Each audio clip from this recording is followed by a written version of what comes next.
Well, she went to college for a biology course, and she chose that course because she wanted to become a doctor. And I thought that Sabrina would make a very, very good doctor. I took BS Biology from Ateneo de Manila University because I wanted to become a doctor. I sent her to one of the most expensive schools, Ateneo, with the thought that if I invest something, I get something back. So it's in economics, it's return on investment.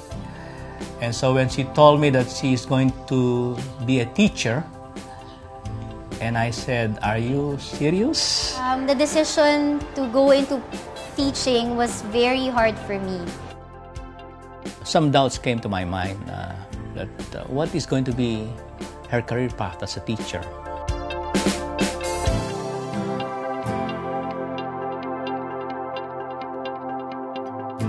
Gusto ko po maging isang magaling na piloto.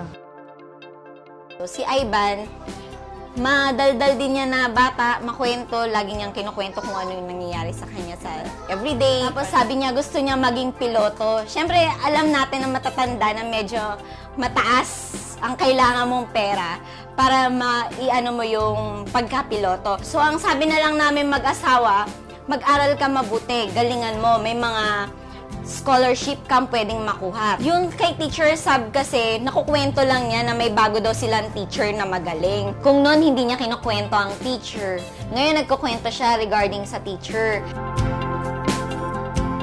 Si Ma'am Sabrina yung favorite kong teacher kasi magaling siya magturo at naiintindihan ko yung itinuturo niya. I think that moment when I saw her, when I went to her class and observed the way she teaches, that moment really was what you call the tipping point. And I started to be proud of what her achievements were. Teaching gave me a different view on leadership. Teaching is all about standing there in front of your students and guiding them towards their dreams, their goals. That's a different kind of leadership. And now that I have a daughter who is a teacher like her, I felt so proud. And those doubts about the economic return to my investment just faded away. I began to think that if this is what you call intangibles in economics, and that is the social benefits I get from my investments to her being in Ateneo and now as a public school teacher. I don't pity my students. I began to understand where they are coming from. Because when you pity them, it's like you're telling them you're still above them. But as a teacher, as their teacher, if I am above them, I can't help them move up. I need to go down lower so I can push them up. For me, when I stand there and I look at the faces of these kids, that for me is very powerful. Hearing their dreams and working with them to reach those dreams, that's really what I want my life to be about.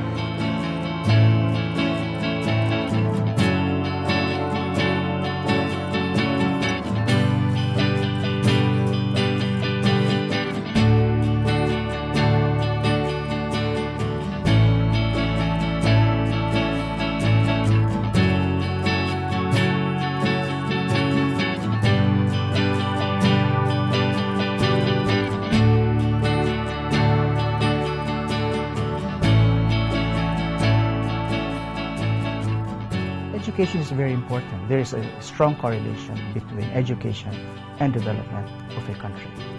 And it is very important for us to elevate the level of education.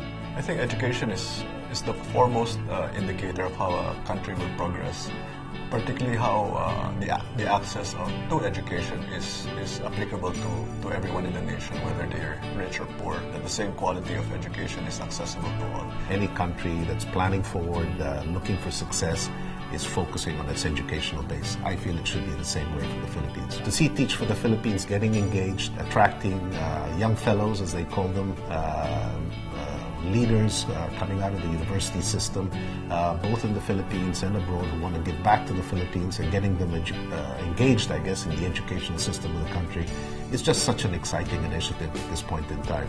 Teach for the Philippines benefits the students because clearly we'll have very motivated teachers that will enter the teaching profession. But in fact, I do believe that it will be the teachers and the fellows who will benefit the most from this program. HSBC supports Teach for the Philippines for the very simple reason that we need leaders. We need leaders of men.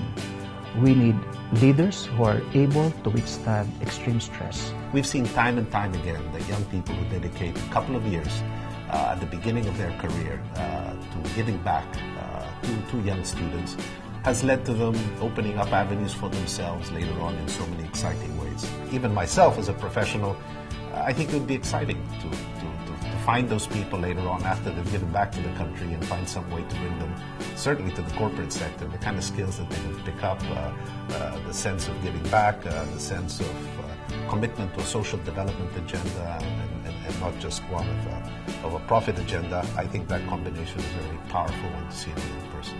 I do think that if people are more understanding and can place themselves in the shoes of other people, I think this would be a much better country overall. I guess by participating in Teach for the Philippines, for all those young students who get engaged, it's just a chance to really make a fundamental difference to the educational system and contribute in some way. Let's all leave a mark for the future of education in the Philippines. I encourage the youth, those that just finish their studies, and those that are young professionals. Challenge yourself. Leave a mark on the Philippines. Immerse in this program. Sa atin magsisimula ang pagbabago. Leave your mark on the Philippines. I encourage you to join Teach for the Philippines.